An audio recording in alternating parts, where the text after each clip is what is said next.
بسم اللہ الرحمن الرحیم۔ مسند امام احمد کی حدیث نمبر 7955 میں نبی کریم صلی اللہ علیہ وسلم کا یہ فرمان درج ہے کہ علم اگر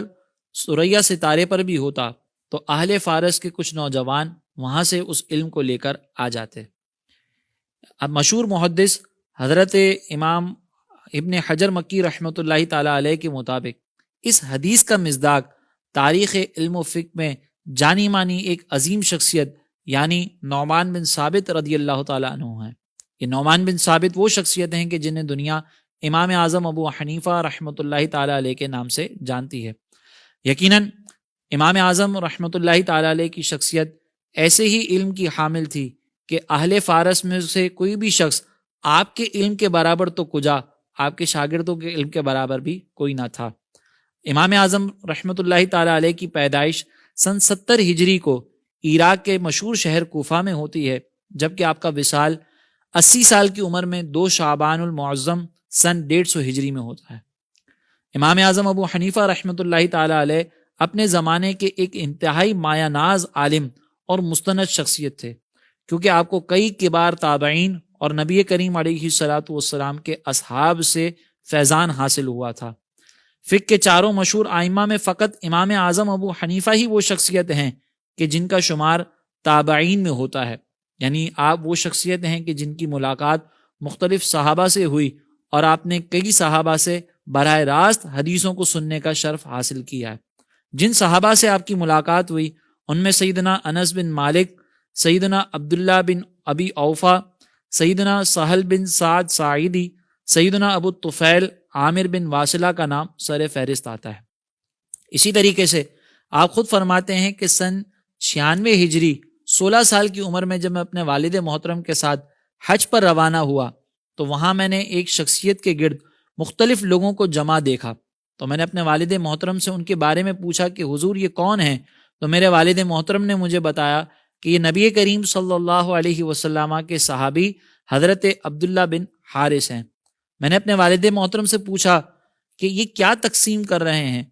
تو میرے والد محترم نے فرمایا کہ ان کے پاس نبی کریم صلی اللہ علیہ وسلم کا فرمان ہے جو یہ لوگوں کو جا کر سنا رہے ہیں۔ امام اعظم فرماتے ہیں کہ پھر میں بھی ان لوگوں میں شامل ہوا اور میں نے بھی ان صحابی رسول رضی اللہ تعالیٰ عنہ سے نبی کریم علیہ الصلاۃ والسلام کے فرمان کو سننے کا شرف حاصل کیا۔ آپ کی علمی جلالت کے متعلق حضرت سفیان ثوری رحمۃ اللہ تعالیٰ علیہ جو خود بھی ایک عظیم پائے کے مجتہد ہیں، وہ یہ کہا کرتے تھے کہ امام اعظم ابو حنیفہ رحمۃ اللہ تعالیٰ علیہ ایک ایسی عظیم شخصیت ہیں کہ اگر ہم ان کی تعظیم ان کے علم کی وجہ سے نہ کریں تو پھر ہمیں ان کی تعظیم ان کی عمر کی وجہ سے کرنا پڑے گی، اور اگر ہم ان کی عمر کا بھی لحاظ نہ کریں تو پھر ہمیں ان کی فقاہت کا خیال کرتے ہوئے ان کی تعظیم کرنی چاہیے، اور اگر ہم فقاہت کو بھی نظر انداز کر دیں تو پھر ان کے تقوی اور پرہیزگاری کی خاطر ہمیں ان کی تعظیم کرنی چاہیے۔ اسی طریقے سے آپ کے تقوی و پرہیزگاری کا اندازہ ہمیں حضرت عبداللہ ابن مبارک رضی اللہ تعالیٰ عنہ کے اس فرمان سے بھی ملتا ہے کہ جو آپ حضرت سفیان ثوری رحمۃ اللہ تعالیٰ علیہ کو کہتے ہیں کہ امام اعظم ابو حنیفہ رحمۃ اللہ تعالیٰ علیہ غیبت سے اتنے دور رہتے ہیں کہ میں نے کبھی انہیں دشمن کی غیبت کرتے ہوئے بھی نہیں دیکھا۔ اس سے معلوم ہوتا ہے کہ امام اعظم رحمۃ اللہ تعالیٰ علیہ علم کے ساتھ ساتھ تقوی و پرہیزگاری میں بھی اعلیٰ درجہ رکھتے تھے۔ اسی طریقے سے اگر سخاوت کی بات کی جائے تو بارگاہ الہی میں مال خرچ کرنے کا ایسا جذبہ تھا کہ کئی علماء اور مشائخ پر اپنا مال و متاع خرچ کیا کرتے تھے۔ خود آپ کے عظیم شاگرد امام ابو یوسف رحمۃ اللہ تعالیٰ علیہ کی کم و بیش 20 سال تک آپ نے ان کی اور ان کے اہل خانہ کی کفالت فرمائی۔ سیدنا شفیق بلخی رحمۃ اللہ تعالیٰ علیہ فرماتے ہیں کہ ایک روز میں امام اعظم رحمۃ اللہ تعالیٰ علیہ کے ساتھ کہیں جا رہا تھا تو راستے میں ایک شخص آپ کو دیکھ کر چھپ گیا اور اپنا راستہ بدل کر کسی دوسرے راستے سے جانے لگا۔ جب یہ بات امام اعظم ابو حنیفہ رحمۃ اللہ تعالیٰ علیہ کو معلوم ہوئی تو آپ نے اس شخص کو بلایا اور اس سے وجہ پوچھی کہ تم نے یہ طرز کیوں اختیار کیا؟ تم میری وجہ سے چھپ کر کیوں راستہ بدل رہے تھے؟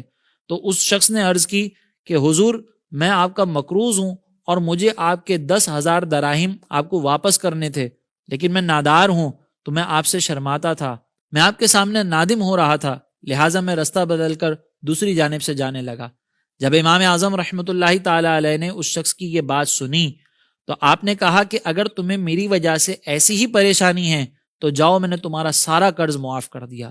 یہ آپ کی جود و سخا، یہ آپ کا حسن اخلاق اور یہ آپ کی شان و عظمت ہے کہ اپنے مال سے بہت زیادہ محبت نہیں کی بلکہ اللہ تبارک و تعالیٰ کے بندوں پر آپ نے رحم کیا۔ علم و عمل کے اس مقام پر فائز رہتے ہوئے آپ نے اپنا ذریعہ معاش تجارت کو بنایا اور اس دوران اپنے اخلاق، لوگوں سے بھلائی اور شرعی اصولوں کی مکمل پاسداری کرتے رہے۔ گویا کہ آپ نے اس تجارت کو اپنا کر لوگوں کو، قیامت تک آنے والے تاجروں کو یہ پیغام دیا کہ ہم دائرۂ شریعت میں رہ کر اچھے انداز سے بھی تجارت کر سکتے ہیں۔ اور یہاں پر میں یہ بھی کہوں گا کہ امام اعظم ابو حنیفہ رحمۃ اللہ تعالی علیہ نے تجارت کا ایسا انداز اپنایا کہ اس تجارت کو ہی تبلیغ دین کا ذریعہ بھی بنا دیا۔ لیکن اس تجارت کی وجہ سے کبھی ایسا نہیں ہوا کہ آپ کے دل میں دنیا کی محبت بیٹھ گئی ہو۔ یہی وجہ ہے کہ سن 150 ہجری میں جب آپ کو عہدہ قضا پیش کیا گیا تو آپ نے اسے ٹھکرا دیا اور اسی کی پاداش میں آپ کو زہر دے کر شہید کر دیا گیا۔ لیکن چونکہ آپ کا تعلق اللہ رب العزت سے تھا، آپ کے دل میں اللہ کی محبت تھی، تو ہم دیکھتے ہیں کہ اس وقت بھی جنازے میں 50,000 کے قریب لوگوں نے شرکت کی اور آج بھی لوگ آپ کے مزار سے فیض حاصل کرتے ہیں۔ اور اگر امام شافعی رحمۃ اللہ تعالی علیہ کا طرز عمل دیکھا جائے تو امام شافعی رحمۃ اللہ تعالی علیہ فرماتے ہیں کہ جب بھی مجھے کوئی مشکل درپیش آتی تو میں 2 رکعت پڑھ کر امام اعظم رحمۃ اللہ تعالی علیہ کی قبر پر جاتا اور ان کے وسیلے سے اللہ رب العزت کی بارگاہ میں دعا کرتا ہوں تو اللہ تبارک و تعالی میری اس مشکل کو آسان فرما دیتا ہے۔ یہ انعام ایسے ہی نہیں ملتے بلکہ اللہ رب العزت کی محبت میں خود کو فنا کرنا پڑتا ہے۔ اللہ تبارک و تعالی سے دعا ہے کہ اللہ تبارک و تعالی ہمیں تا دم زیست امام اعظم ابو حنیفہ رحمۃ اللہ تعالی علیہ کی سیرت کو سامنے رکھ کر اپنی زندگی گزارنے کی توفیق عطا فرمائے۔ آمین وما علینا الا البلاغ۔ زندگی کے تمام شعبوں میں دینی رہنمائی حاصل کرنے اور آخرت کو بہتر کرنے کے لیے ہمارے YouTube channel Islamic digital studio کو سبسکرائب کر لیں اور بیل آئیکن بھی پریس کر لیں۔